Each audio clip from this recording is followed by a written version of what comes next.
I want to give you a breakdown of my policies when I become the mayor of the city of New York. As previously stated, I am a Dwight D. Eisenhower, Colin Powell, Ronald Reagan, James Brown Republican. I am not a Trump Republican. I'm not a MAGA person. I'm a never Trumper.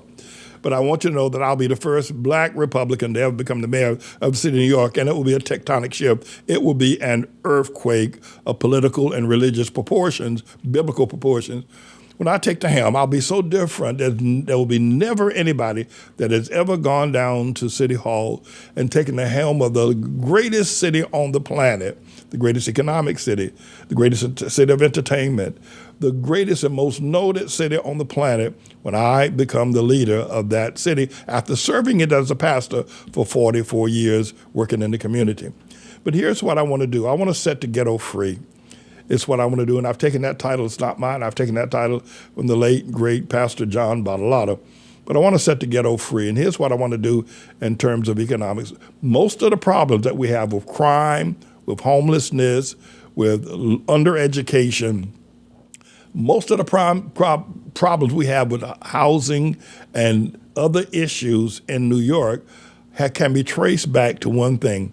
That's the dollar and the absence thereof. Oh, I know you can come up with a policy for this, a policy for homelessness. You can come up with a policy for subway protection and crime. But the real problem, the one answer is you could trace it back to the dollar. And you need to trace it back to the dollar in this regard, where the rich keep getting richer. Now, you may not be an economist, and you may not be an astute politician. But let me say something to you.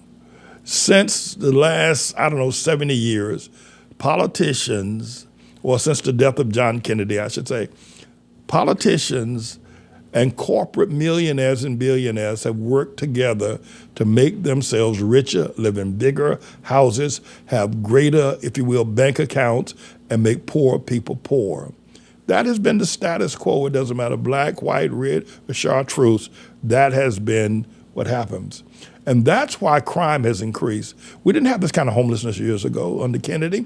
We didn't have this kind of homelessness under, if you will, Roosevelt, even during the time of the Great Depression. I want to set the ghetto free. And here's how we're going to cure homelessness, crime, housing problems, etc. Mr. Engineer, bring up my plan for raising the minimum wage from $15 an hour, where it's at present, to $27 an hour. And let me just give you a breakdown of what's going to happen to the average working class person here in New York City. Now, there'll be other things that we'll be doing for people that are on a salaried, if you will, wage scale. At $15 per hour times 8 hours a day means a person will earn $120 a day. $120 a day 5 times a week equals $600 per week. At $600 per week times 4 equals $2,400 per month. It's what this wage earner would bring home. $24 times 12 months equals $28,000 in salary per year. That's not enough to even sneeze at, to pay rent, to buy food, shoes for the children, have a little bit of some sort of recreation you can't even get. Your rent will be $2,800, $28,000 living here in the New York City area. Your rent will be that much. Forget about clothing. Forget about shoes for your children. Forget about food. Here's what I'm going to do. And this is just the beginning, but I'll get started here. I'm going to raise the minimum wage, and I'll enact that the moment I come to power at the office of mayor of the city of New York. I'm going to raise the minimum wage to $27 per hour. At 8 hours a day, that will give you an increase of a wage of $216 per day. At $216 per day, 5 days a week will have you earning at least $1,080 per week. At $1,080 per week times 4 will have you earning $4,320 per month. At $4,320 per month times 12 will have you earning a salary of $51,840 salary per year. The increase that every worker that works for minimum wage will get the day that I become the mayor of the city of New York the increase will immediately be a $23,000 a year increase of the minimum wage worker. That will happen immediately. Doesn't matter whether you're Democrat or Republican. What you need to do is that you need to go to manningformayor.com and donate to our campaign. If you're a Democrat, as I stated before, I am an Eisenhower, President Eisenhower, Colin Powell, Ronald Reagan, James Brown, if you will, Republican. And you may be a registered Democrat. Well, you won't be able to vote for me in the primary, but you can donate. You will get, now, and by the way, many of you probably not on minimum wage. Many of you got salaries and you're earning a whole lot, earning $200 an hour, perhaps some of you. But think about what happened to the ghetto when so many people live in the ghettos, live off of $28,000 a year, can now go to $50,000 a year. Think of what that will do in bringing down crime. Think of what that will do in being able to buy better food. Think of what that will do of moving into a little bit better apartments, a better space to live, maybe even buying a car, buying shoes.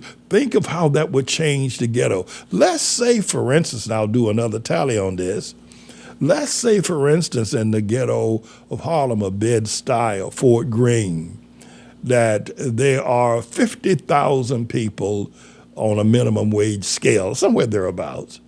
Imagine what is 50,000 times 23,000. That's how much more money will come into the neighborhood. That's going to change the color of the neighborhood. It's going to change. The change will be so significant that the world economists will look at it and say, this is a great and a more powerful move. Why didn't somebody think about this before?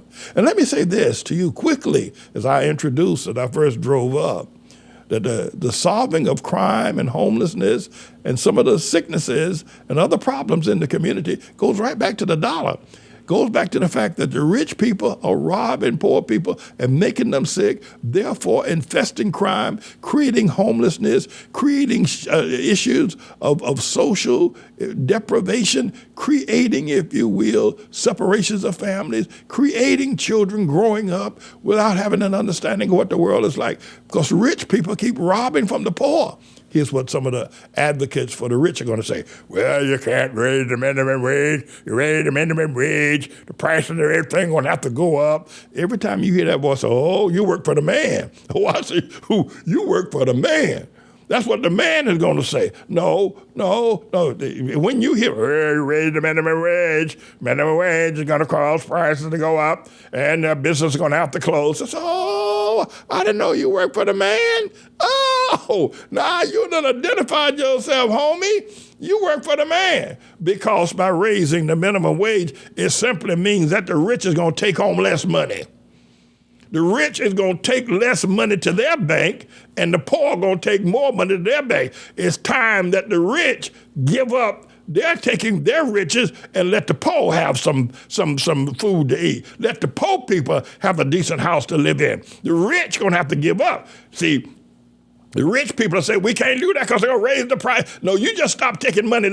You stop taking so much money to your bank. You stop taking so much money to your girlfriend. You stop taking so much money to everybody else. And let the poor people live. Let the people live. Set this ghetto free. Set this ghetto free. Manning, set this ghetto free. And I'm going to do it. You need to help me. You say, well, Pastor, I got a regular job. I'm making over $300,000 a year. Good. Make a donation to help me set the ghetto free. Help me. Don't sit there and listen to me. As I've stated now several times, when I become the mayor of the city of New York, there'll never have been an election. There never would have been. It would be the most historic. It would be the most powerful global election. It'll be more powerful and global than the illegal election of Barack Hussein, the long-legged Mac Daddy Obama, when I become the mayor of the city of New York. And let me remind you, I've been serving New York from my pulpit and my perch here on 123rd Street and Lennox Avenue for 44 years, running schools, homeless shelters, breakfast program, educating, preaching the gospel, visiting the sick and the prison for 44 years without taking money from the city, the federal government, or the state government. Don't listen to this truth. and keep your purse closed. Don't listen to this. We can set the ghetto free and bring justice back in America. It'll be the most consequential election in the history of American election.